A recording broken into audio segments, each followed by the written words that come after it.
এই গাড়িটা ফ্রেশ গাড়ি, মানে এটার কোনো সমস্যা নাই। তো ফ্রেশ গাড়ির ফুয়েল পাম্প কত থাকে ক্লাসিকের প্রেশার, সেটা দেখার জন্য একটা ভিডিও করতেছি। তো লাগানো আছে,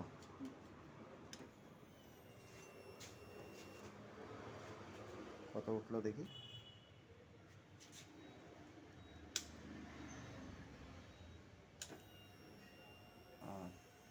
একদম 45-এর পাশে চলে যাচ্ছে। তার মানে এক একটা গাড়ির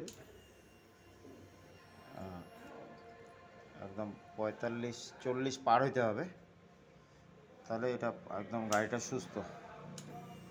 এই যে একদম 45, তাহলে গাড়িটা সুস্থ।